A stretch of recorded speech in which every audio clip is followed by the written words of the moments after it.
Now it's time for my story. My story deals with the man who used to live in that old dilapidated house behind those trees.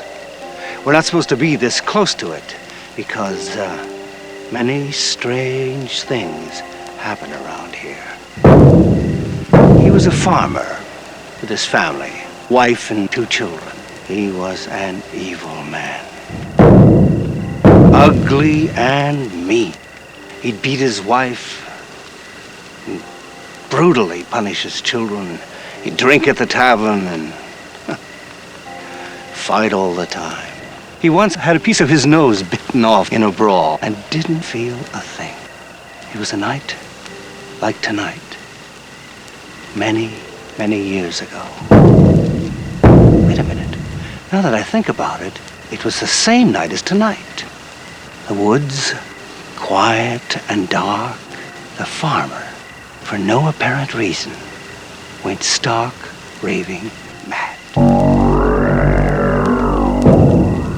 He walked into his bedroom with an axe in his hand and chopped his sleeping wife into little pieces. Then, with his bloodlust awakened, he walked down the hall to his son's room and took an axe to him, and he still wasn't finished.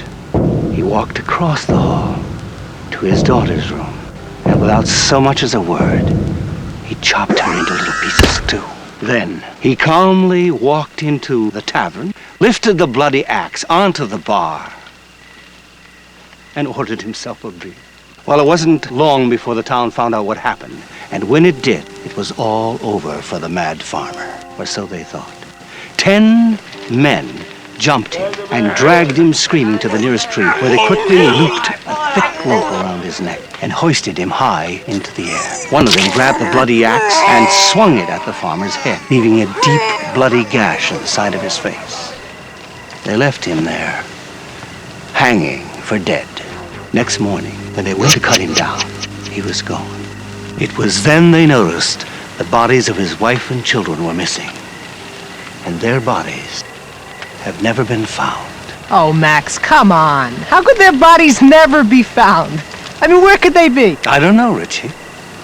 All I do know is that on certain nights, when the moon is full, he's out there stalking in the woods, searching for people so he can chop their heads off with an axe or hang them from a tree. You're trying to be funny or something. What's this farmer's name anyway? Richie, I have a good reason I haven't told you his name. A very good reason. You see, it is said also that if you say his name above a whisper in the woods, he will hear you, because he can be anywhere, anytime. And if he hears you call his name, he'll come for you. And if he comes for you, he'll get you.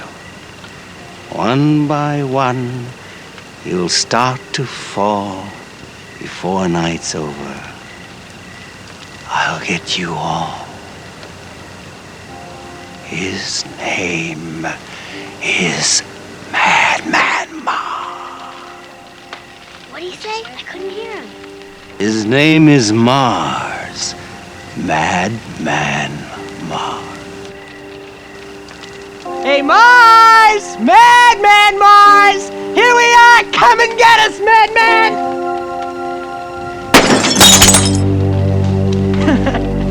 Madman Mars! Oh, Richie, now you've done it. Don't you realize you're fooling with things beyond your control? The Madman Mars doesn't understand anymore. The Madman Mars thinks you're making fun of him. He didn't mean it, Mars! He's young and foolish and doesn't know what he's doing. Stay where you are. We mean you no harm.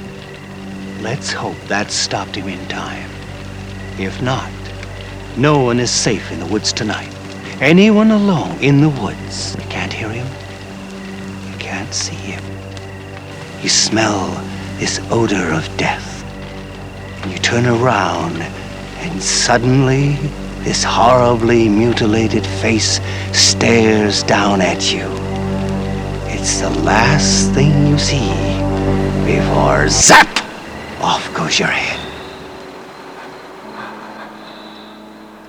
He's real.